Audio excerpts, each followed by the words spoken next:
தந்தை மகன் தூயாவின் பெயராலே ஆமேன்.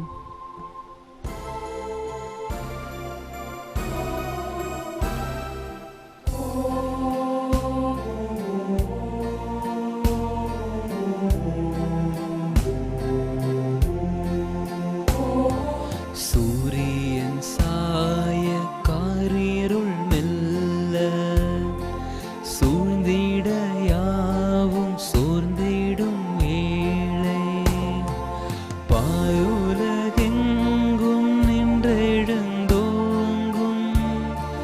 பண்புயர் கீதம் வாழ்க மரியே பாருலகெங்கும் நின்றெழுந்தோங்கும் பண்புயர் கீதம் வாழ்க மரியே சூரியன் சாய காரிருள் மெல்ல சூழ்ந்திட யாவும் சூழ்ந்திடும் வேளை.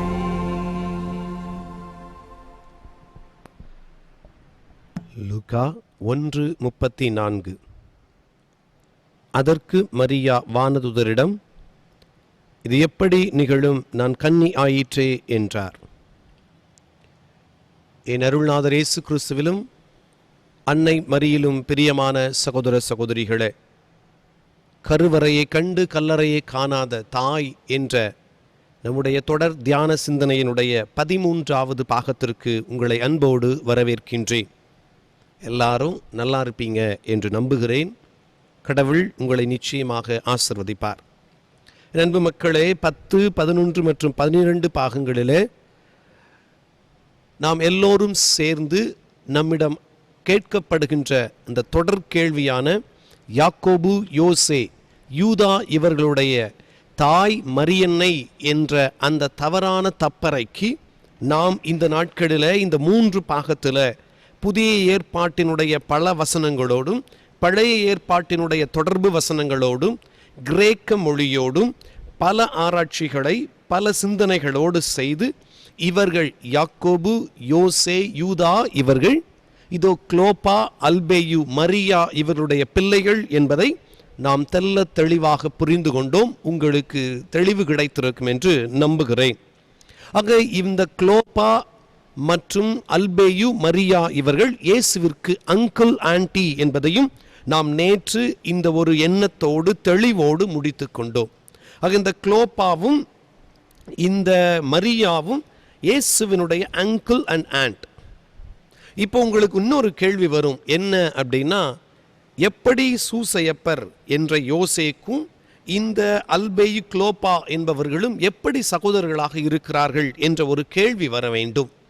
அப்படி வந்தால் நல்லது.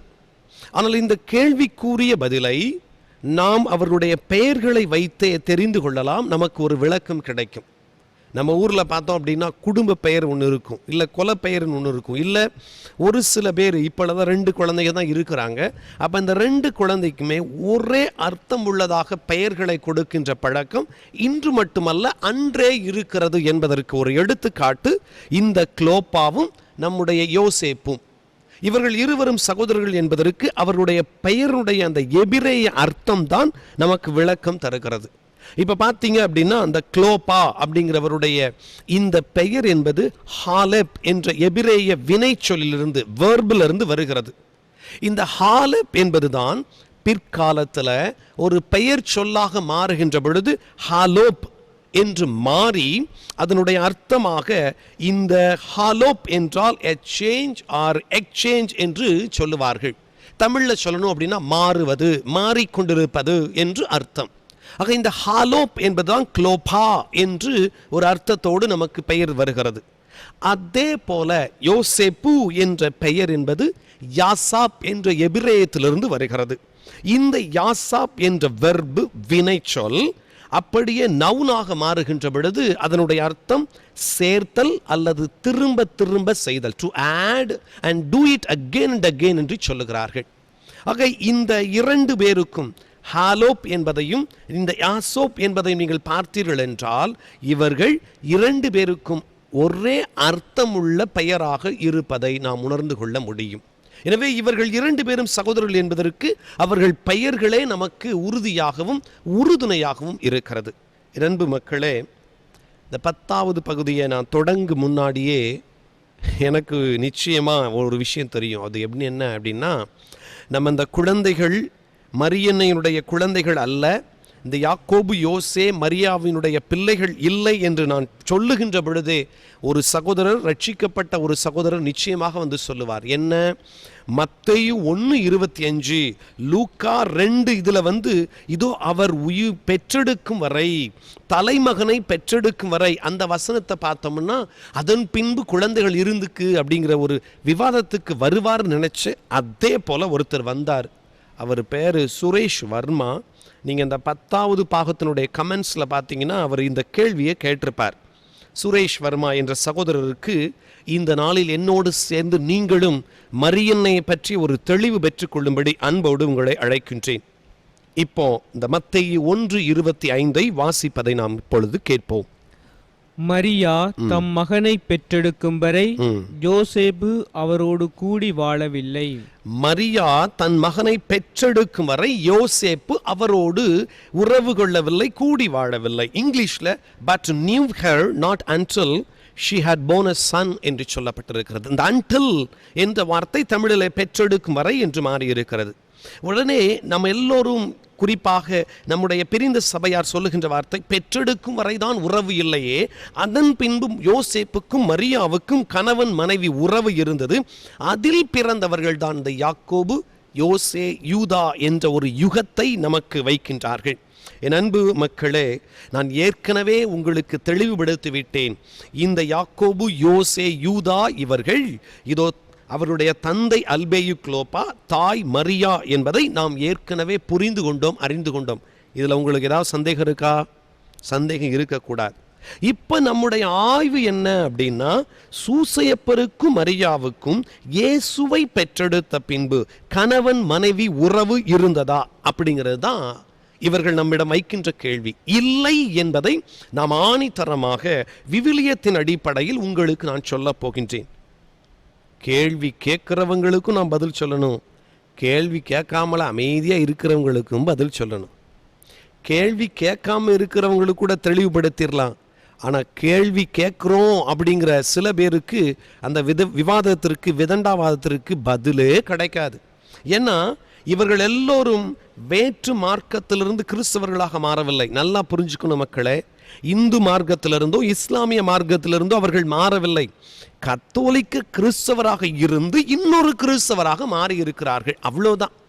அதனால்தான் கத்தோலிக்க கிறிஸ்தவத்தில் இருக்கின்ற பொழுது பல மணி நேரம் கேட்கின்ற பலனை ஆண்டவர் அவர்களுக்கு கொடுத்தார். நிறைய நேரம் உட்கார்ந்து கேட்டாங்க. ஆனால் இப்போ அவர்கள் மத்தியில் கேட்பதற்கும் பொறுமை இல்லை, சொல்லுவதையும் ஏற்றுக்கொள்வதற்கும் பொறுமை இல்லை. நான் பிடிச்ச முயலுக்கு எத்தனை காலு? 3 காலு தான். அப்படிதான் இன்னும் உட்கார்ந்துகிட்டு இருக்கிறாங்க.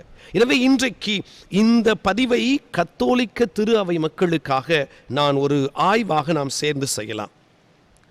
ஆடம் கிளார்க் என்ற ஒரு அறிஞர் தன்னுடைய கமெண்ட்ரியில மரியன்னையின் குழந்தைகள் தான் யாக்கோபு யோசே என்று சொல்லிவிட்டு அவர் சொன்னதை நியாயப்படுத்துவதற்காக ஒரு காரியத்தை சொல்லுகிறார். அது என்ன அப்படின்னு பார்த்தீங்கன்னா, இதோ ஒருவர் இன்னொருவர் மேல் பொறாமையோ வெறுப்போ சண்டையோ ஏற்படுகின்ற பொழுது நிச்சயமாக இன்னொருவருடைய குழந்தையை இவருடைய குழந்தையாக எழுதுவதோ சொல்லுவதோ நடக்கவே நடக்காது.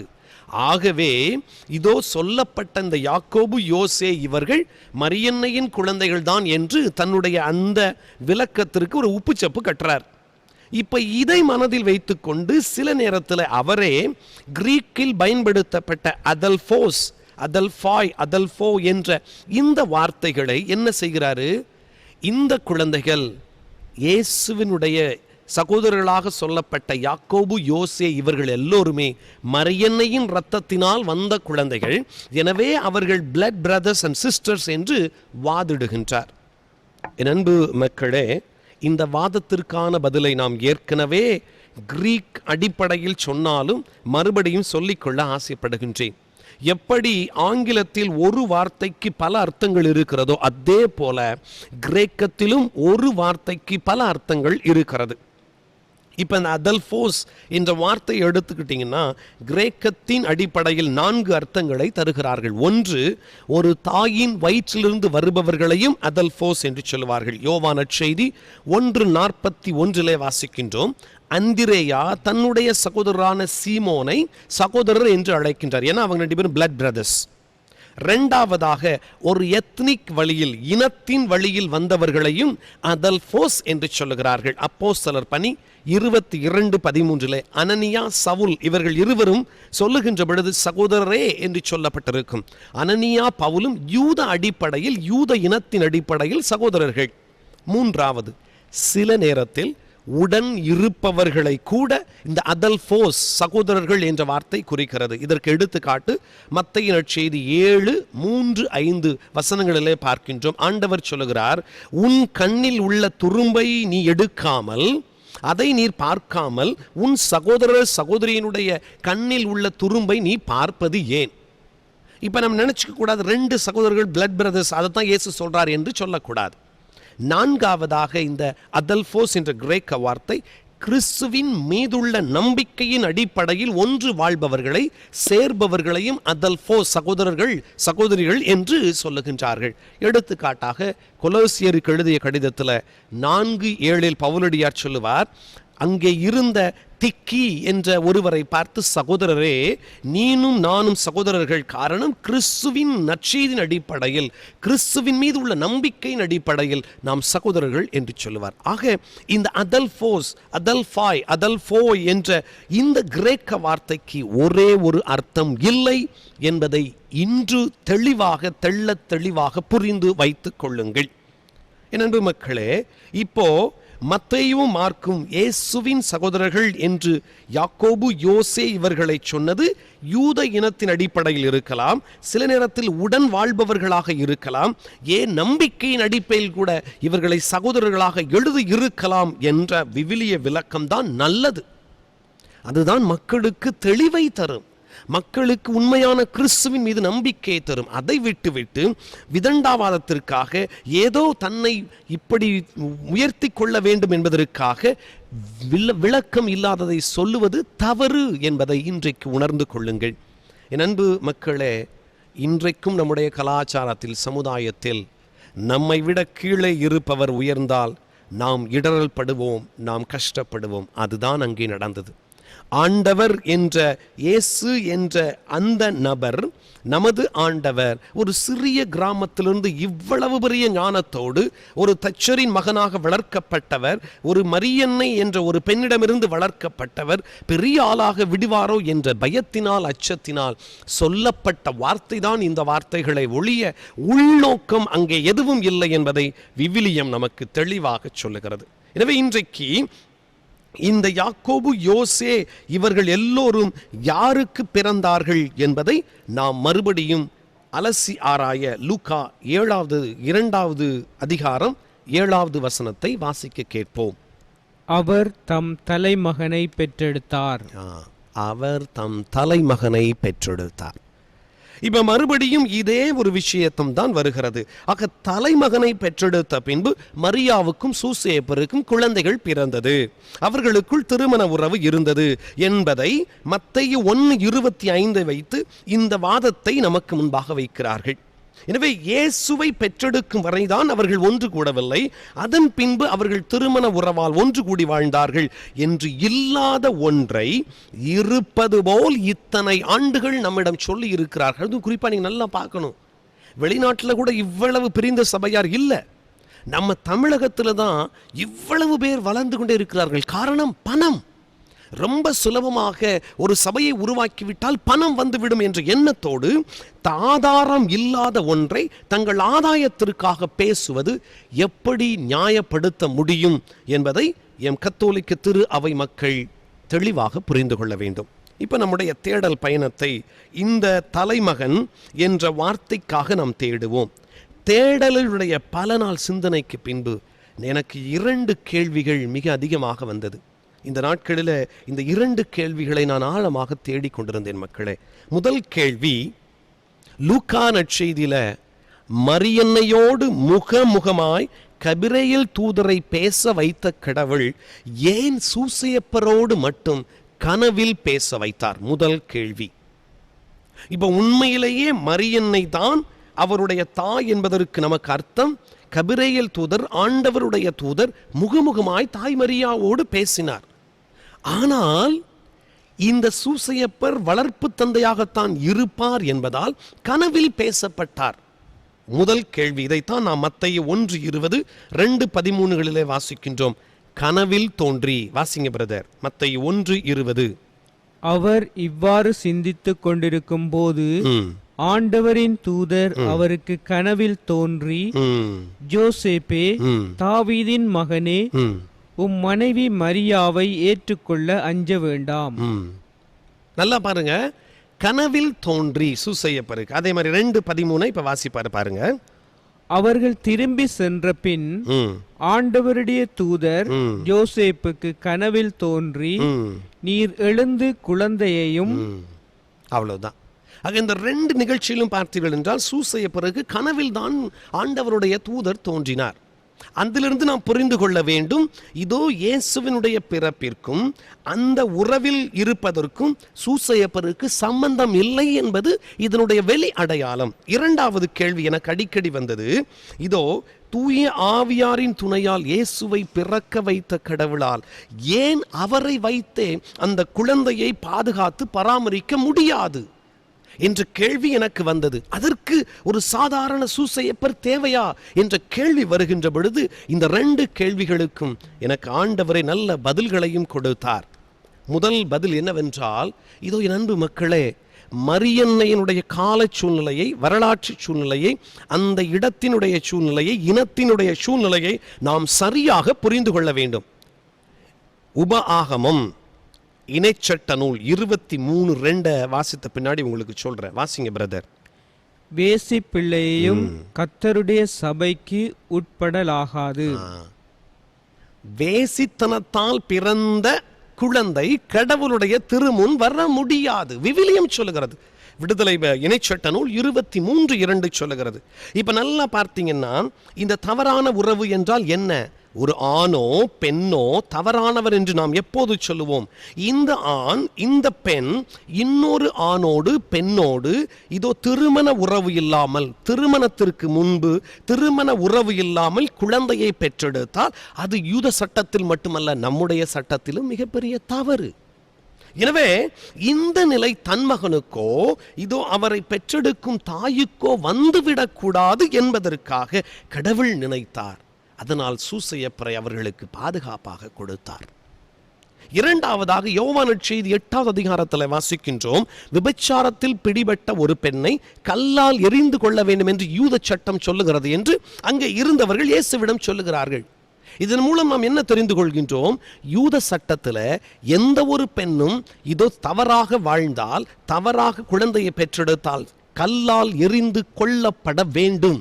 அந்த நிலை மரியன்னைக்கு ஏற்படக்கூடாது என்பதற்காக ஆண்டவரே காப்பாற்ற சூசையப்பரை துணையாக வைக்கின்றார். இதுதான் உண்மை, இதுதான் வரலாற்று உண்மை, இதுதான் விவிலியத்தின் உண்மை. இப்போ மூணாவதா பார்த்தோம் அப்படின்னா, இன்னும் சிம்பிளா சொல்லணும் அப்படின்னா, இயேசு ஒரு இறைமகன், கடவுளுடைய மகன், வார்த்தையானவர், எல்லா powerful God, he can do anything, அவரால் எல்லாம் செய்ய முடியும். அப்பேற்பட்ட இயேசுவை ஒரு சாதாரண ஏரோது அரசன், மனித அரசனிடமிருந்து கடவுளால் காப்பாற்ற முடியாது என்று நினைக்கிறீர்களா? அதனால்தான் இயேசு கெத்சமனி தோட்டத்திலே சொல்லுவார், மிக அழகாக சொல்லுவார், இப்பொழுது நான் ஆணையிட்டால் என் தந்தை அங்கே விண்ணகத்தில் இருக்கின்ற படைகளை அனுப்பி காப்பாற்றுவார் சொல்லுவார். அப்பேற்பட்ட கடவுள், the powerful God is not able to save his own son. அதைத்தான் நாம் பார்க்கின்றோம். இந்த ஏரோது என்ற மனித அரசனிடமிருந்து இதோ தன் மகனை காப்பாற்றுவதற்கு கடவுளுக்கு சூசையப்பர் தேவைப்பட்டார். ஒரு தச்சு வேலை செய்து கொண்டிருந்த ஒரு சூசையப்பரை ஆண்டவர் பயன்படுத்தி அவரை காப்பாற்றுகிறார். எனவே மத்தேயு 2:13 சொல்லுவது போல, இந்த சூசையப்பர் என்பவர் அன்னை மரியையும் குழந்தை இயேசுவையும் காப்பாற்ற நல்பழிப்படுத்த கடவுளால் பயன்படுத்தப்பட்ட ஒரு கருவி. எனவே அஸ் அ கன்க்ளூஷன் நம்ம என்ன சொல்லலாம்? தூய சூசையப்பர் தான் நம் தாய் மரியாளோடும் குழந்தை இயேசுவோடும் வாழ்ந்தாரே தவிர இது உல்டாவா அல்ல. இதை எல்லாத்தையும் தாண்டி இன்னொரு உண்மையை உங்களுக்கு தெளிவுபடுத்த விரும்புகிறேன். மத்தேயு நற்செய்தி 2:23 இப்படி வாசிக்கின்றோம். வாசிங்க பிரதர். அங்கு அவர் நாசரேத்து எனப்படும் ஊருக்கு சென்று குடியிருந்தார். இவ்வாறே நசரேயன் என அழைக்கப்படுவார் என்று இறைவாக்கினர்கள் உரைத்தது நிறைவேறியது. Very good. இந்த வசனத்தை வெளிப்படையா பார்த்தோம்னா உண்மை. அவர் நாசரேத்தில் வாழ்ந்ததால் அவர் நசரேயன் என்று அழைக்கப்பட்டார். இறைவாக்கு நிறைவேறியது. ஆனா இதுக்கு முன்னாடியே மக்களே, கலிலேயாவில் வாழ்ந்து கொண்டிருந்த, கலிலேயாவில் உள்ள நாசரேத்தில் வாழ்ந்து கொண்டிருந்த ஒரு இளம் பெண்ணிடம்தான் ஆண்டவருடைய தூதராம் கபிரேல் தூதர் அனுப்பப்பட்டார். எனவே இதை நீங்கள் நன்றாக யோசித்து பார்த்தீர்கள் என்றால் லூக்கா 1:26 இப்படி வாசிக்கின்றோம். கலிலியாவில் உள்ள அந்த நாசரேத் என்னும் ஊரில் இருந்த ஒரு இளம் பெண்ணிடம் அனுப்பப்பட்டார். அப்படி என்றால் இயேசு நசரேயன் என்று அழைக்கப்படுவதும் கூட மரியன்னையுடைய பர்த் பிளேஸ், அவருடைய பிறந்த இடம், அவர் வாழ்ந்த இடத்தை மையப்படுத்தியதே இறைவாக்குகள் உரைக்கப்பட்டன என்பதும் நாம் உறக்க சொல்ல வேண்டிய உண்மையாக இருக்கிறது. மரியன்னை நாசரேத்திலிருந்து வந்ததால் அவரிடமிருந்து வந்த குழந்தையும் இதோ நசரேயன் என்று அழைக்கப்படுகிறார் என்று சொன்னால் அதுவும் விவிலியத்தின் அடிப்படையில் சரியாகவே நமக்கு உணர்த்தப்பட வேண்டும். இப்பவும் சொல்றேன், சூசையப்பர வளர்ப்பு தந்தை அப்படின்ட்டு நம்ம தாய் திரு அவை சொல்றத பைபிளில் எங்கே இருக்குன்னு என்கிட்ட கேட்கக்கூடாது. ஃபாதர் இது எங்கே இருக்குது ஃபாதர் அப்படின்ட்டு நீங்கள் கேட்டிங்கன்னா எனக்கு தெரியாது. திருச்சபை இதோ சூசையப்பருக்கும் அன்னை மரியினுடைய வயிற்றில் பிறந்த இயேசுவிற்கும் உறவு அடிப்படையில் சம்பந்தம் இல்லை என்பதை உணர்த்துவதற்காக, தெரிந்து கொள்வதற்காக அவருக்கு ஒரு புனைப்பெயராக வளர்ப்பு தந்தை என்று வைத்திருக்கிறது. அவரை வளர்ப்பதற்காக இந்த சூசையப்பரை கடவுள் தேர்ந்தெடுத்து பயன்படுத்துகின்றார். இதுதான் நாம் இந்த ஆய்வின் மூலம் தெளிவாக சிந்தனையின் அடிப்படையில் புரிந்து கொள்ள வேண்டும். என் அன்பு மக்களே, உங்களை நான் மறுபடியும் லூக்கா 2:7 வாசிக்கின்ற பொழுது கேளுங்கள். லூக்கா 2:7. அவர் தம் தலைமகனை பெற்றெடுத்தார். அவர் தம் தலைமகனை பெற்றெடுத்தார். இப்போ இந்த தலைமகன் அப்படிங்கிறதுக்கு பழைய ஏற்பாட்டின் அடிப்படையில் என்ன அர்த்தம் என்பதை புரிந்து கொள்ளுங்கள். தலைமகன் என்றால் யார்? யாத்ராகமம் விடுதலை பயண நூல் 13:1 வாசித்து பாருங்கள். விடுதலை பயண நூல் 13:1. ஆண்டவர் மோசேயை நோக்கி உரைத்தது, தலைப்பேறு அனைத்தையும் எனக்கு அர்ப்பணம் செய். Very good. தலைமகன் தலைப்பேறு ரெண்டும் ஒண்ணுதான். இந்த தலைமகன் தலைப்பேறு என்பவர்கள் யார் என்பதை விடுதலை பயண நூல் 13:12 நமக்கு தெளிவுபடுத்துகிறது. வாசிங்க பிரதர். கருப்பையை திறக்கும் தலைப்பேறு அனைத்தும் ஆண்டவருக்கு. அப்படி இருங்க. தாயினுடைய கருப்பையை திறக்கின்ற எல்லா குழந்தைகளுக்கும் பெயர் தலைமகன் தலைப்பேறு. இது விடுதலை பயண நூலிலே ஆண்டவர் மோசே வழியாக சொன்ன வசனம். ஆக தலைமகன் என்ற அந்த இன்வெர்டட் கமாஸுடைய அர்த்தம் என்னவென்றால், இதோ தாயினுடைய கருவறையை கருப்பையை திறக்கின்ற எல்லா குழந்தைகளும் தலைமகன். நீங்கள் முதல் குழந்தையா இருந்தால் நீங்களும் தலைமகன். நீங்க குடும்பத்தில் முதல் குழந்தையா இருந்தால் நீங்க தான் தலைமகன் தலைப்பேறு. இதுதான் அர்த்தமே ஒழிய வேறு உள்ளார்ந்த அர்த்தம் மத்தேயும் யோசிக்கவில்லை, லூக்காவும் யோசிக்கவில்லை. நாம் தான் யோசித்துக் கொண்டே இருக்கின்றோம். இப்ப 13வது வசனம் விடுதலை பயண நூல் 13வது வசனம் 13 வாசியுங்க பிரதர். உன் ஆண் பிள்ளைகளுள் எல்லா தலைப்பேரையும் நீ மீட்க வேண்டும். பாருங்க, அப்ப இந்த தலைப்பேறு தலைமகனை மீட்க வேண்டும். மீட்க வேண்டும் என்றால் என்ன? ரட்சிப்பு அல்ல, கோவிலில் அவர்கள் கொடுத்து விட்டு அதை திரும்ப பெறுவது. இதைத்தான் நம்முடைய தாய் மரியாவும் சூசையப்பரும் சென்று அவர்கள் ஆலயத்தில் இயேசுவை காணிக்கையாக ஒப்பு கொடுத்து அவரை திரும்ப மீட்டு கொண்டு வருகிறார்கள். இந்த அடிப்படையில் நாம் பார்க்க வேண்டும். மீட்க வேண்டும் என்றால் ரட்சிப்பு அல்ல, அவருக்கு ரட்சிப்பு தேவையில்லை, எனில் அவர்தான் ரட்சிக்கின்றவர். இந்த மீட்டல் என்பது சாதாரண அர்த்தம். ஆக இந்த குழந்தையை கொடுத்து விட்டு மீட்டு கொண்டு வந்தார்கள். இதைத்தான் மீண்டும் விடுதலை பயண நூல் 34:19-20 மறுபடியும் சொல்லியிருப்பார்கள். தலைமகன் என்றால் யார், எப்படி மீட்க வேண்டும் என்பதை அங்கே சொல்லி இருப்பார்கள். இதை மரியன்னையும் சூசையப்பரும் செய்தார்கள். அதைத்தான் நாம் திருச்செபமாலையில் நாம் ஒரு மறை உண்மையாகவும் தியானித்து கொண்டாடுகின்றோம். என் அன்பு மக்களை, அஸ் அ கன்க்ளூஷன், இஸ்ராயலில் முதலில் பிறக்கின்ற எல்லா குழந்தைகளுக்கும் பெயர் தலைமகன் தலைப்பேறு. அந்த குழந்தை ஆண்டவருக்கு உரியது. நாம் இயேசுவும் அவருடைய தந்தையாம் கடவுளுக்கு உரியவர். To you understand the meaning? To you understand the meaning? ஆக இந்த அர்த்தத்தில் தான் மத்தேயுவும் லூக்காவும் தங்களுடைய நற்செய்தியில் எழுதி வைத்திருக்கிறார்களே ஒழிய இந்த தலைமகனுக்கு வேறு குழந்தைகள் இருக்கிறது என்று சொல்வதற்காக அவர்கள் எழுதவே இல்லை என்பதை இன்றைக்கு மத்தேயும் லூக்காவும் வந்தால் நிச்சயமாக சொல்வார்கள். ஆனால் நம்ம ஆட்கள் நல்லா சொல்லுவாங்க. அன்பார்ந்தவர்களே, ஒரு சின்ன செய்தி உங்களுக்கு சொல்லிக்கொள்ள ஆசைப்படுகின்றேன். புரட்டஸ்டன்ட் இயக்கத்தை தொடங்கிய மார்ட்டின் லூத்தர், கால்வின், வெஸ்லி, இந்த மகா பெரிய மனிதர்கள் எல்லோருமே அன்னையினுடைய கற்பின் தன்மையை சந்தேகப்பட்டதே அல்ல, கேள்வி கேட்கவே இல்லை. இது இன்று வரை வரலாற்றில் உள்ள ஒரு உண்மை. இவர்கள் யாரும் அன்னையினுடைய கற்பின் தன்மையை, இந்த கன்னித்தன்மையை கேள்வி கேட்கவே இல்லை, அவர்கள் ஏற்றுக்கொண்டார்கள். ஆனால் இன்றைக்கு புற்றீசல் போல உருவாகி வரும் இந்த பிரிந்த சபையார் தான் தங்கள் தேவைக்காக விவிலியத்தை அதன் உண்மை அர்த்தத்தை மறைத்து அன்றைய காலத்தில் அன்னையின் கன்னித்தன்மையை ஒரு டிஸ்கஷன், ஒரு ஆய்வுக்காகத்தான் எடுத்துக்கொண்டார்களே ஒழிய அவர்கள் ஆதாயத்திற்காக பேசவே இல்லை. அதனால்தான் அவர்கள் ஏற்றுக்கொண்டார்கள். இப்போ கடைசியா மரியன்னைக்கு இயேசுதான் தலைமகன் என்பதற்கு சில பழைய ஏற்பாட்டு வசனங்களை வாசித்து நாம் முடிவெடுப்போம். எசாயா புத்தகம் 44:6 வாசிங்க. ஆண்டவர் கூறுவது இதுவே, தொடக்கமும் நானே, முடிவும் நானே, என்னையன்றி வேறு கடவுள் இல்லை. இப்ப சொல்லுங்க மக்களே, தன் மகன் பிறக்கின்ற வயிற்றுக்குள் இன்னொரு குழந்தையை ஆண்டவர் வைக்க கூடாது என்பதற்கு இந்த வசனம் நமக்கு பதில் சொல்லுகிறது. தன்னுடைய மகன் பிறக்கின்ற அந்த கரு, அந்த வயிறு, அந்த ஆசிர்வதிக்கப்பட்ட இடம் எப்படி இன்னொரு குழந்தைக்கு சொந்தமாகும் என்பதனுடைய அர்த்தம் தான் இங்கே இருக்கிறது. ஆண்டவர் கூறுவது தொடக்கமும் முடிவும் நானே, என்னை தவிர வேறு இல்லை. அதையே எசாயா 48:12 இறைவாக்கினர் சொல்லுகின்றார். வாசிங்க பிரதர். நானே ஆண்டவர், தொடக்கமும் நானே, முடிவும் நானே. தொடக்கமும் நானே, முடிவும் நானே. இது திருவெளிப்பாட்டு நூல் 22:13 வாசிக்கின்றோம். அகரமும் நகரமும் நானே, தொடக்கமும் முடிவும் நானே. இயேசுதான் மரியனுடைய தொடக்க குழந்தை, தலைமகன் குழந்தை, அவரே கடைசி குழந்தை. ரெண்டுமே மரியன்னைக்கு ஒரே குழந்தைதான். அந்த குழந்தையின் பெயர் இயேசு. ஆக மரியனுடைய தலைமகனும் அவர்தான், கடைமகனும் அவர்தான். மரியனுடைய முதல் குழந்தையும் அவர்தான், கடைசி குழந்தையும் அவர்தான். அதனால்தான் இந்த தாய் கடைசி வரை அவரோடவே பயணம் செய்தார் என்பதை யோவான் நற்செய்தி 2:12 வாசிக்கின்றோம். அந்த தாய் தன் மகனோடே சேர்ந்து சென்றார். அதனால்தான் அவருக்கு வீடும் இல்லை, தங்குவதற்கு எதுவும் இல்லை, அவருக்கு சொத்தும் இல்லை, அவருக்கு பெரிய கூடாரம் அமைத்த கோவிலும் இல்லை.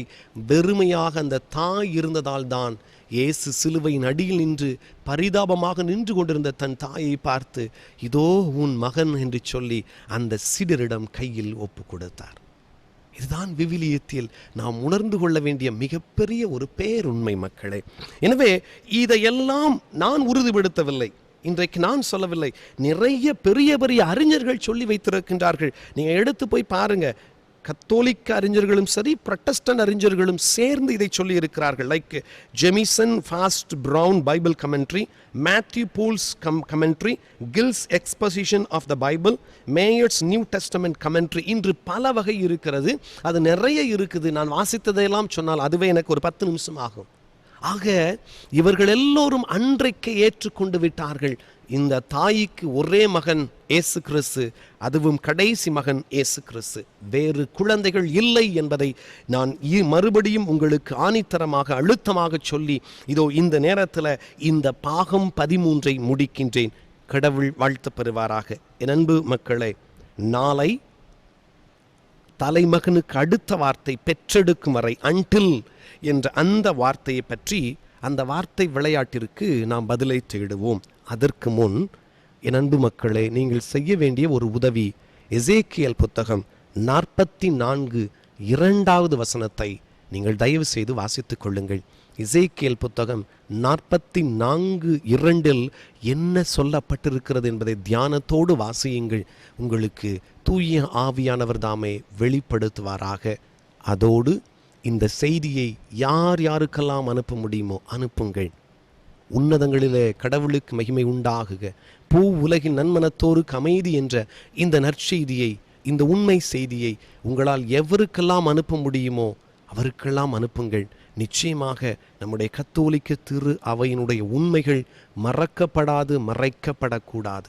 நம்முடைய திரு அவை உண்மை திரு அவை, இயேசுவால் ஏற்படுத்தப்பட்ட திரு அவை என்று நம்பிக்கையுள்ளவர் ஒவ்வொருவரும் தயவு செய்து இந்த காரியத்தை எனக்காக மட்டுமல்ல, இயேசுவுக்காக, அவரை பெற்றெடுத்த நம் தாய் மரிக்காக செய்யுங்கள் என்ற ஒரு வேண்டுதலோடு முடிக்கின்றேன். கடவுள் உங்களை ஆசிர்வதிப்பாராக. ஆமேன். தந்தை, மகன், தூய ஆவியின் பெயராலே ஆமேன்.